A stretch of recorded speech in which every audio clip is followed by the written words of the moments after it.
Continuamos con Jania Nobel, información de coyuntura. Decidí jugar con esas reglas. Cuando tú decides apuntarte, lo soltó prácticamente 2 o 3 días después. Los llevaba con cualquier pretexto ante un juez, o los detuvieron más de 24 horas. Pero es la realidad. Reconocí que en ese momento no me alcanzó. Estas casillas que se quedaron sin cubrir, poder realmente pelear o lograr abrirlas. Sí. Y bueno, esa es la realidad, pero muy, muy claros y muy satisfechos de que el trabajo se va a contar. Y por supuesto, hoy, de muchas de las cosas que planteamos en la ciudad, hoy lamentablemente sigue siendo uno de los problemas la seguridad, el transporte público, el empleo que vivo, en la que viven mis hijos. Una ciudad que tiene hoy prácticamente un abandono después de 30 años del mismo gobierno. ¿Perdiste o perdió el partido entonces porque? Perdimos porque no logramos entender que aquí no podíamos equivocarnos ni un centro, no podíamos dejar una sola casilla sin cubrir, y eso dio pie a que hubiera resultados muy diferenciados en casillas donde no hubieron representantes y que pudimos defender y quien contar esos votos. Ahora vamos a tener quien defienda, quien cuente, y estarían dispuestos también a intercambiar si tienen candidaturas mejores. Es con otros un partidos. Requisito fundamental de la oposición tiene que ser la unidad. Si la organiza en uno, cubrir y defender los votos de cualquier partido opositor. Eso necesitamos, que tendría que ser un gran acuerdo de una mesa opositora, independientemente si vamos en una coalición, si vamos en una alianza, si coincidimos en un candidato en cualquier entidad de la República. Tendríamos que pensar primero en que los votos en las casillas se defiendan y se cuenten, porque hoy hay una institución que lamentablemente ya no es árbitro, sino es porra.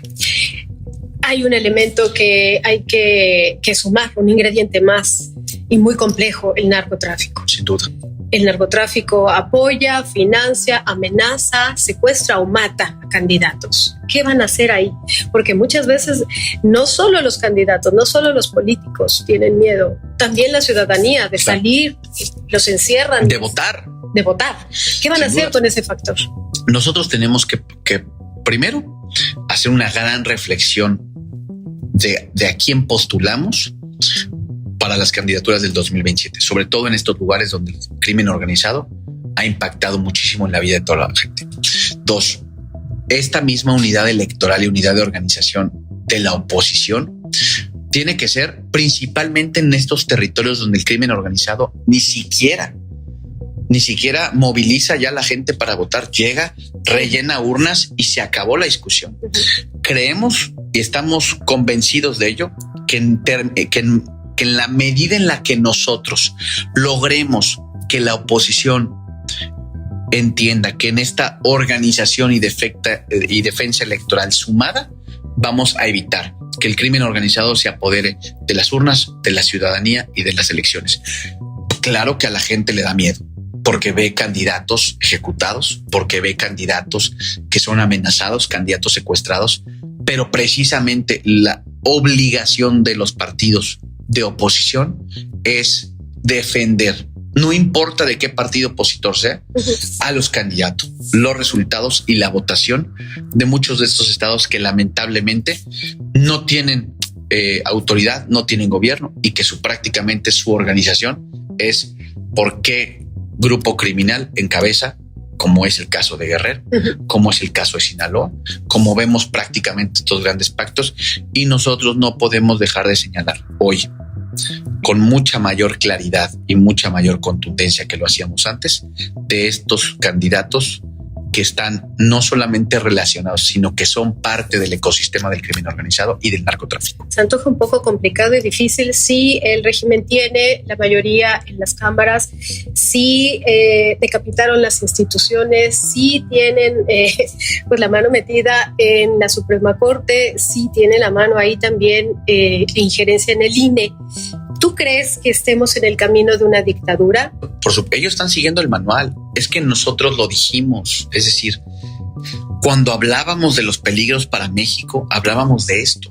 Y mucha gente dijo, es que el PAN exagera, es que es prácticamente un partido que está llevando al extremo estos planteamientos. Andrés Manuel no es tan malo, Claudia es una científica. Y esos eran los argumentos con los que mucha gente decidió, ya le toca a Andrés Manuel, miren, no es tan mal. Pidió perdón en cadena nacional, se tocó el corazón, hablaba del amor. ¿Y qué ocurrió? Que simple y sencillamente con el paso del tiempo y primero con una fortaleza electoral y con un acompañamiento ciudadano que no se lo podemos debatir ni negar. Mucha gente se volcó a las urnas a votar por ellos en el 2018. Simple y sencillamente siguieron un manual. ¿Cuál es el primer manual? Ve cancelando inversiones o áreas estratégicas que los empresarios tenían participación, ve cancelando la posibilidad de que el Instituto Nacional Electoral siga siendo árbitro, ve cancelando la posibilidad de que en una elección haya resultados con libertad, sino que hoy el crimen organizado cooptó y se hizo acompañar al revés. En lugar de que el gobierno se hiciera acompañar del crimen organizado, el crimen organizado se hizo acompañar del gobierno.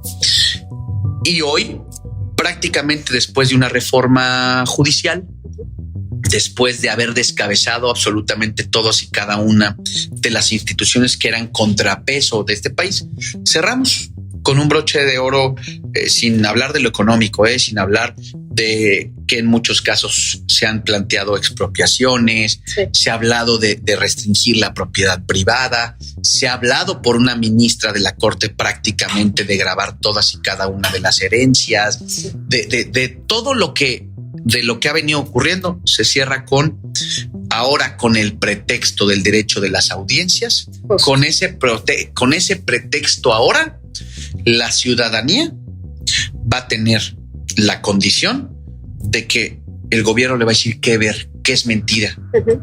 Esto es, por supuesto, un manual clarito de cómo el gobierno va en camino a una dictadura. ¿Qué ves? Ahora te voy a decir yo, gobierno, primero como si la ciudadanía fuera menor de edad.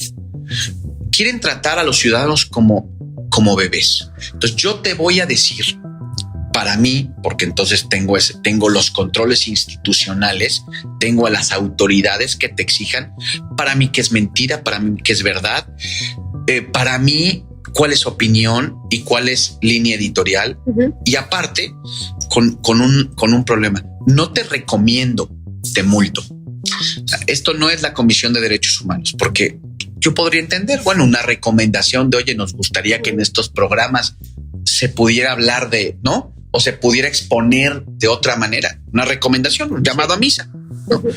No, esto contrae multas económicas, pérdidas inclusive muy probablemente de las mismas concesiones. Entonces, claro que es una censura a los medios de comunicación críticos al gobierno, no hay de otra. O sea, con esto cierran el broche de oro del código o el manualito. El manualito, este broche y este manualito cierra diciendo: hoy los medios de comunicación van a tener que decir y que hacer lo que yo creo que es una parte de la verdad. Con un policía que le llaman la defensoría, ¿no? Es un absurdo, es una policía de los contenidos. Correcto. El policía de los contenidos, que aparte, dicho sea de paso, pues va a tener en las instituciones del Estado mexicano quien le termine diciendo a tu objeción o a tu recomendación le voy a poner sanción. Uh-huh. Y ahí entonces vamos a ver las multas millonarias y la venganza.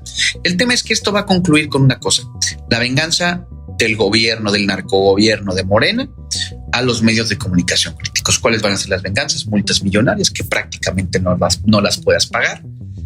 Recomendaciones inclusive que te obliguen a sacar inclusive periodistas críticos, uh-huh, de los medios. Que ya pasa. Como ya ha ocurrido, Que ya pasa. Santiago, ¿cuál sería la opción, el camino que hace Acción Nacional? Mira, ¿y qué deberían de hacer los ciudadanos? Por eso nosotros tomamos hace prácticamente un año y medio una decisión dentro del PAN.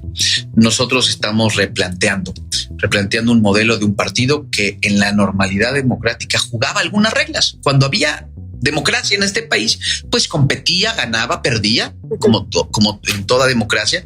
Pero hoy ante un régimen lo que estamos diciendo es una urgencia nacional.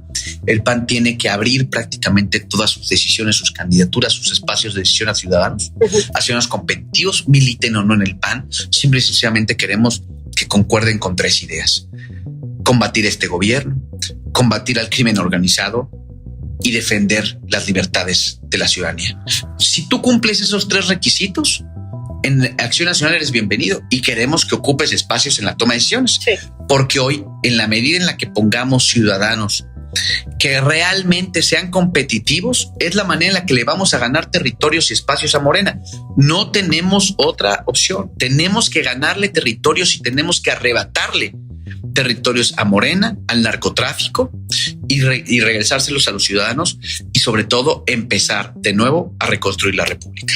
Pero sí queremos ser el vehículo que tenga las condiciones culturales y las condiciones electorales para ganarle a Morena en el 2027. Santiago, pues ojalá que la verdad venza el miedo. Sin duda. Muchísimas y que nos gracias. Impongamos los buenos. Muchas gracias.